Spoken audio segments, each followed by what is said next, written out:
Netflix's One Piece live-action series proved with its first season that it wasn't just another anime adaptation. This was the beginning of something much bigger. Now, we have months' worth of official statements, set reports, cast announcements, and clear approvals from Oda himself regarding Season 2 and Season 3. So today, we're not talking about rumors, we're talking about everything we actually know so far. Where the Grand Line journey begins, which arcs are confirmed, which characters are stepping onto the stage, and where Netflix wants to take this project, we're going to break it all down in this video. Before we dive in, I want to be completely honest with you. You're not just viewers, you're my Straw Hat crew. Lately, YouTube's algorithm has been hitting the channel pretty hard. Our videos aren't reaching as many people as they used to, and the only way to push through that is by moving together. So if you can take a minute to subscribe, like the video, and share your thoughts in the comments, it helps this channel more than you can imagine. Every bit of support keeps this ship moving forward. All right, if you're ready, let's begin. When we put together the official announcements released so far, the Totem updates, and the information shared by the production team, a very clear picture starts to form for the One Piece live action. Season 2 takes the story into the Grand Line, and Season 3 with the Alabasta storyline pushes the series into a completely new level of tone and scale. At this point, we're no longer asking, will this show work? The real question is, how far is it going to go? The official title of the second season is One Piece Into the Grand Line, and that name alone tells us exactly what we're dealing with. According to Netflix's official synopsis, the Straw Hat crew will face more dangerous enemies, tougher challenges, and stories on every island that test them in different ways. Season 1 was about making a promise. Season 2 is where those promises get put to the test. Netflix has been very clear about one thing this season: scale. Giants, dinosaurs, whales, extreme climate conditions, and completely different island cultures are now at the center of the story. The wording from the production team is very specific. We're making everything bigger. And that tells us Season 2 isn't just about more action, but also deeper character development. Most importantly, Season 2 is no longer a mystery project. Filming has wrapped, the release window has been officially announced, and the arcs being adapted are now confirmed. The journey from Logtown to Drum Island is where the One Piece world truly opens up. For viewers, this season is the real turning point, the moment the series shows what it actually wants to be. The story structure of Season 2 is now fully clear. The moment the Straw Hat crew steps into the Grand Line, they're thrown into a non-stop journey where every stop becomes a separate trial. Logtown serves as both the thematic and emotional starting point of the season.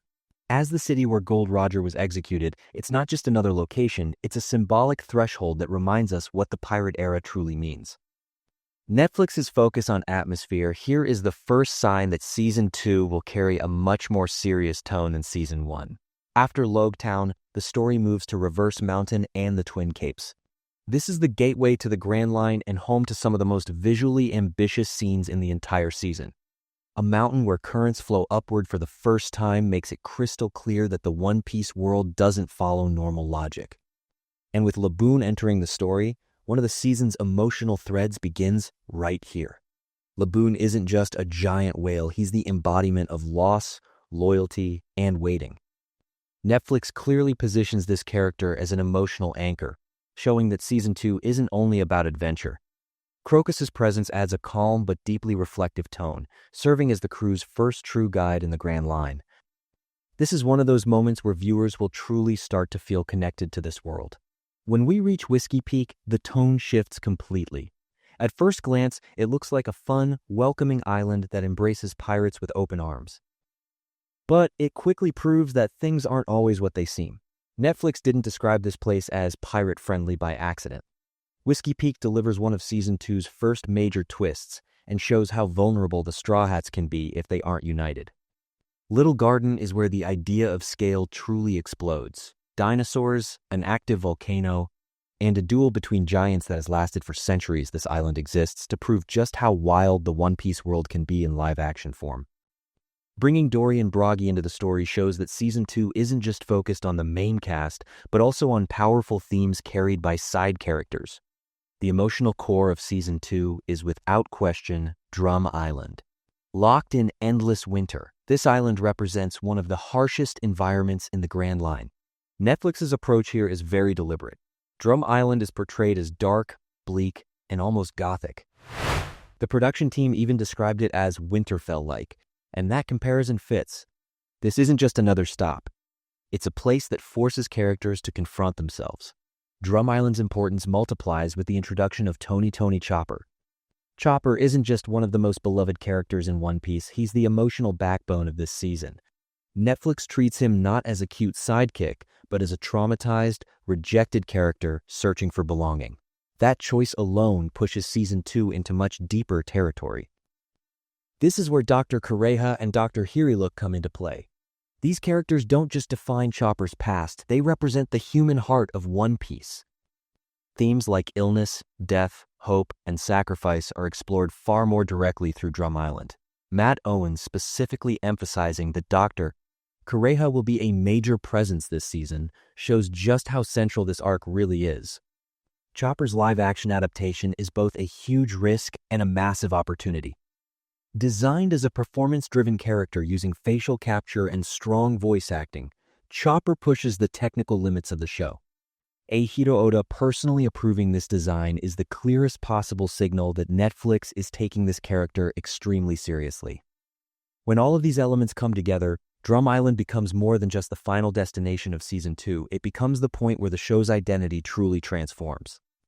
From this moment on, the One Piece live-action stops being just a fun adventure series and becomes something more emotional, more character-driven, and more willing to take risks. And that transformation leads directly into Season 3. Season 3 is no longer a possibility, it's a confirmed reality. Netflix officially renewed the series for a third season months before Season 2 even airs. That decision alone shows that One Piece is not just another adaptation for the platform. Netflix only gives renewals this early to projects it sees as long-term investments, and One Piece has clearly entered that category. Shortly after this early renewal, Season 3 filming began in South Africa, further proving how serious Netflix is about this project. Choosing Cape Town again as the main production hub shows that the studio isn't reinventing the wheel, it's expanding a system that already works, using established sets and logistics. On the story side, the biggest confirmation for Season 3 is the full activation of the Alabasta storyline. That means political intrigue, large-scale conflicts, and far heavier themes that challenge the Straw Hats on an individual level. If Season 2 prepares the crew for the Grand Line, Season 3 shows them how brutal this world can truly be. The newly added characters also reinforce this tonal shift. Having someone like Bon Clay, who is theatrical, chaotic, and unpredictable, alongside Ace, a character loaded with emotional weight and charisma, perfectly defines the balance Season 3 is aiming for. Netflix is clearly trying to blend spectacle with vulnerability. All of this tells us one thing very clearly. Netflix isn't thinking about One Piece season by season. Season 2 is the foundation for Season 3, and Season 3 is designed as a bridge toward even bigger stories. This isn't a short-term success, it's a multi-year journey. One of the most interesting aspects of Season 3 is how intentionally the character choices have been made. Ace's introduction isn't just about adding a fan-favorite character. Ace represents freedom, destiny, and family core themes of One Piece, and Season 3 is the right moment for that emotional weight to land. Netflix bringing Ace in at this point shows a clear desire to make the story more personal. Ace's presence also changes Luffy's journey. In Seasons 1 and 2, Luffy is mostly defined by his dreams and his crew. In Season 3, he begins to be tested through his past and blood ties. This transforms him from a purely energetic leader into a character with real emotional conflict, deepening the audience's connection to him. Bon Clay, on the other hand, stands as a counterbalance to all that drama. On the surface, he's colorful, theatrical, and chaotic, but at his core, he represents loyalty, identity, and unexpected friendship. Including Bon Clay in Season 3 shows that Netflix has no intention of stripping One Piece of its signature madness and heart. The fact that Ace and Bon Clay share the same season is no coincidence. Ace brings weight and fragility. Bon Clay brings empathy and sacrifice. Together, they turn Season 3 into something far more character-driven than a simple arc adaptation. Netflix isn't just telling events, it's telling people. Looking at the full picture, Season 3 feels like the point where the One Piece live-action truly matures. The world is built, the rules are established, and the audience is comfortable. Now the focus shifts to how that world shapes the characters. Ace and Bon Clay are the keys to that evolution. You can talk about Season 2 and Season 3 separately, but the real story only appears when you look at them together. Season 2 isn't designed as a self-contained chapter. It's deliberately structured to prepare viewers for what's coming next. Entering the Grand Line, facing personal trials, and discovering the true nature of the world all serve as emotional preparation. Every island in Season 2 targets a different weakness within the Straw Hat crew. Sometimes it's courage, sometimes leadership, sometimes belonging. That structure lays the groundwork for the heavier political and emotional themes of Season 3. Netflix isn't throwing viewers into deep waters all at once. It's easing them in step by step. Netflix's approach to One Piece becomes very clear here. This isn't meant to be a quick, disposable adaptation. The goal is for viewers to spend time with these characters, grow attached to this world, and gradually be ready for darker, more complex stories. That's what gives One Piece the potential to become one of Netflix's longest-running projects. Everything we know today tells us one thing: the One Piece live action is still in its early days. Season 2 and Season 3 are just the first major steps of a much longer journey. The real question is no longer, is it faithful, but how far will this story go? And based on Netflix's moves so far, the answer looks very ambitious. Of course, new trailers, casting announcements, and surprises are still on the way, and we'll be here to talk about all of them. So, how do you feel about the direction this series is taking? Are you excited, or do some decisions worry you? Share your thoughts in the comments. Don't forget to like the video and subscribe to the channel so we can keep sailing through this One Piece journey together. See you in the next video.